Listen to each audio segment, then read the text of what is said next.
Benevolence, dear mortals, you can call me Whimsical William. Welcome to my channel.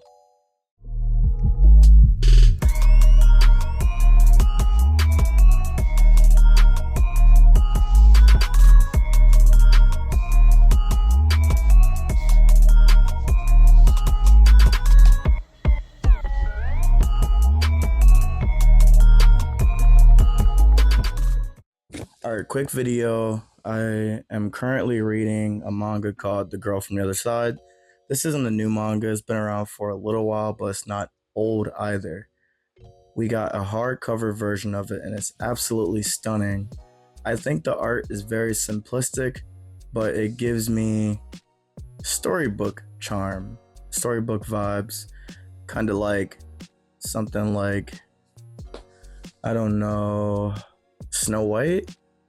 Or not even Snow White, like, I don't know, just like one of those older storybooks that we in America have gotten. That's really, like the Bears with the Porridge, that story, or Little Red Riding Hood gives me kind of those vibes. But despite the art being so simplistic, the story's kind of heavy. There's 4 volumes in the hardcover series. As you can see, I haven't opened this one yet. I'm about halfway through the 3rd volume, but I want to make this video talking about the manga. I haven't finished it yet, but it's a really good read so far. If you care about the quality of the paper, the darkness of your ink, because these hardcover manga series generally have a higher quality of paper and ink.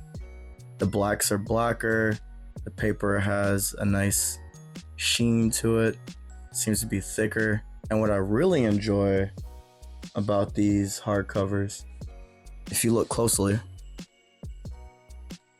I don't know if you can see that, but it's not glued. This is a stitched hardcover. And while I'm up here, I'll give you the opportunity to check out the art and some of the covers. They're really beautiful.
Now, if you're someone like me and you care about the quality of your books, you're absolutely going to want to cop these hardcovers.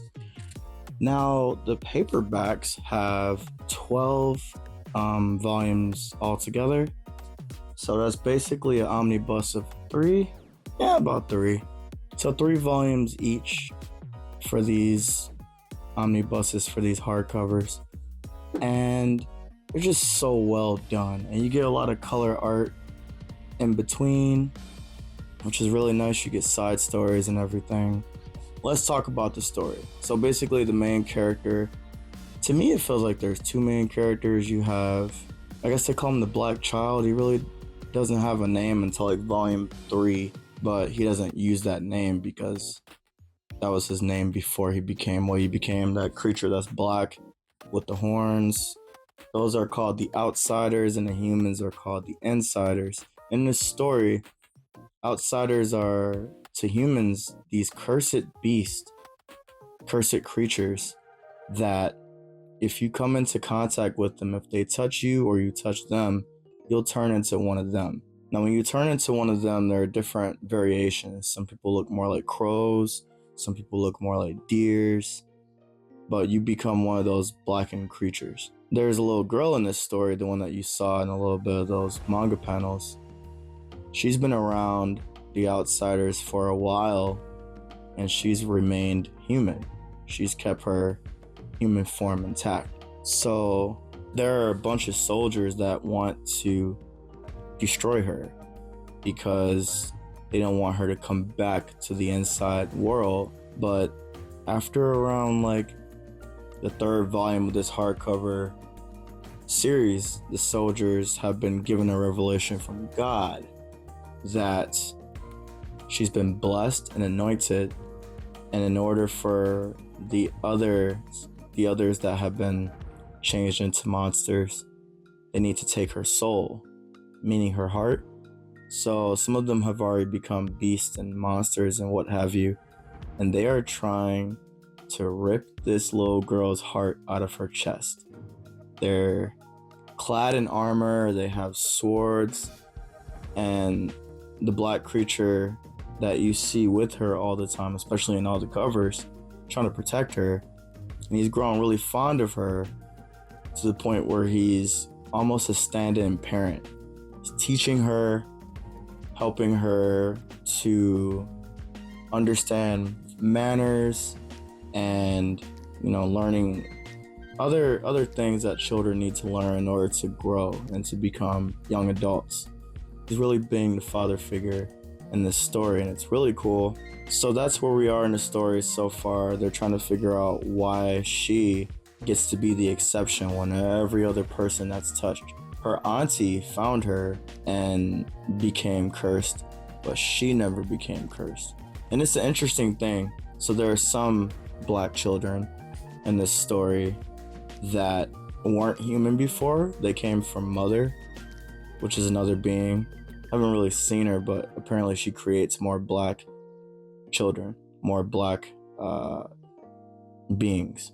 But humans that become the monsters, the creatures, they lose their memories and they become other things over time. They lose their memories of what being human was like. They can't feel anything. They could be stabbed, they can drown, they can't feel anything. And the only way they can be destroyed is to be chopped into pieces.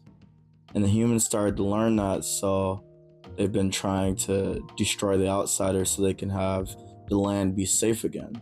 And it's just a war between the Outsiders and the Insiders, but the Outsiders aren't really trying to fight. They're just existing, while the humans are like, oh, you're scary, you're cursing us. And they're like, we don't really mean to, but every time you guys touch us, you get cursed. So it's really interesting. Most of the Outsiders are docile and just very much content with existing and wandering.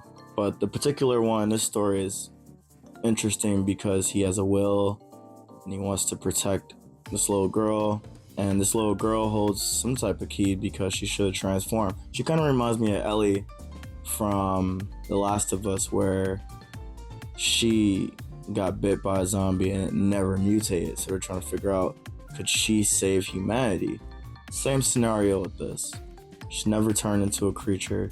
Could she save humanity? So that's the gist of it. It's really interesting. It's really fun. A little bit of a slow burn, but it never loses my interest. I'm always excited to figure out what happens next. Both of our characters are so unique and different. And the little girl can be very mature sometimes. And then you're reminded, oh yeah, this is a little girl. She'll throw a temper tantrum, or, she'll injure herself the way a child does. But then she'll come up with a solution as to how she's going to deal with her emotions and her loss, and just cheer up the people around her. It's really good, and I highly recommend it. And also, happy Halloween. I hope you read some really good stuff, watched some good stuff, and enjoyed yourself, got some candy, and carved a pumpkin, whatever it is that makes you happy on these days. Hope you enjoyed the leaves falling out the trees and just the beautiful autumn colors and everything like that. With that being said, I'll see you in the next video. Peace.